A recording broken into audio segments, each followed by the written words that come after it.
आज़ादी का अमृत महोत्सव से स्वर्णिम भारत की ओर हम भारत की स्वतंत्रता का 75वां जन्मदिन मना रहे हैं। हमने 15 अगस्त सन 1947 को अपने देश को विदेशी शक्तियों से आज़ाद कराया, यानी कि हमने अपने देश पर अपना शासन कर लिया। परंतु देश पर शासन करने में तो हम सफल हो गए, उसमें बहुत सारी कुर्बानियाँ दी गईं, बहुत सारे बलिदान दिए गए, अंततः हम सफल हो गए। परंतु अभी एक आज़ादी और बाकी है। हम देश को आज़ाद करने में तो सफल हो गए, लेकिन स्वयं को आज़ाद करने में अभी सफल नहीं हो पाए हैं।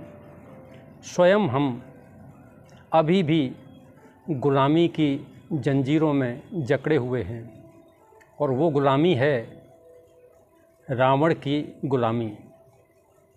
रावण माना तो 5 विकार, वो विकार हैं काम, क्रोध, लोभ, मोह, अहंकार। इनके बाल बच्चे भी हैं ईर्ष्या, आलस्य, द्वेष, नफरत, घृणा, निंदा, आलोचना, भय।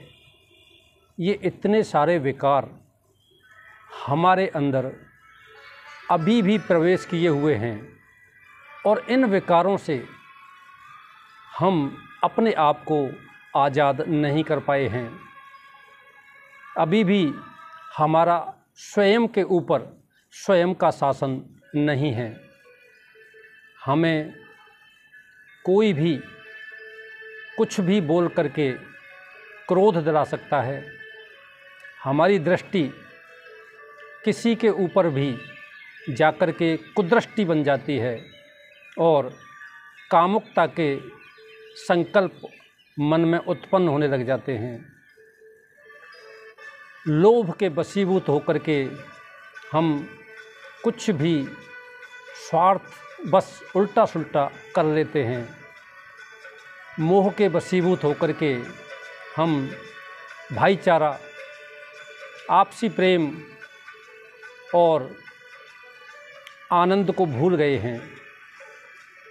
अहंकार के वशीभूत होकर हम आज भी कुछ भी अनैतिक या विधि विरुद्ध कर जाते हैं। इन विकारों की जंजीरों में हम अभी भी जकड़े हुए हैं। अब हमें इन विकारों से स्वयं को आज़ाद करना है। अपनी इंद्रियों और अपनी कर्मेंद्रियों पर स्वयं का शासन करना है।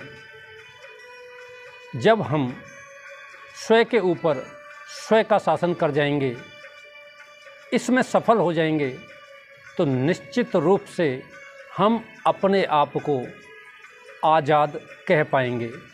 सिर्फ देश के आज़ाद होने से हम पूरी तरह आज़ाद नहीं माने जा सकते। हमें अपने स्वयं के ऊपर शासन करना सीखना है, और वह सीखने का तरीका है राजयोग मेडिटेशन। इसके माध्यम से हम स्वयं के ऊपर स्वयं का शासन कर सकते हैं। आज हमारी इंद्रियां और कर्मेंद्रियां का जो रिमोट है वो दूसरे के हाथ में है, और उस रिमोट के माध्यम से कोई भी हमसे कुछ भी बुलवा देता है, कोई भी हमारे मुंह से अपशब्द निकलवा देता है। क्रोध के कारण हम कुछ भी गलत करने पर आमादा हो जाते हैं। लोभ मोह अहंकार के वशीभूत होकर हम कुछ भी गलत कर जाते हैं। इनसे हमें आज़ाद होना है, तभी हम सच्ची स्वतंत्रता दिवस मना सकेंगे। तभी हम पूरी तरह देश से और स्वयं की आंतरिक शक्तियों से आज़ाद हो सकेंगे, रावण की कैद से आज़ाद हो सकेंगे। धन्यवाद। इस महोत्सव पर आप सभी को आज़ादी की बहुत बहुत शुभकामनाएं। ओम शांति। जय हिंद, जय भारत, भारत माता की जय।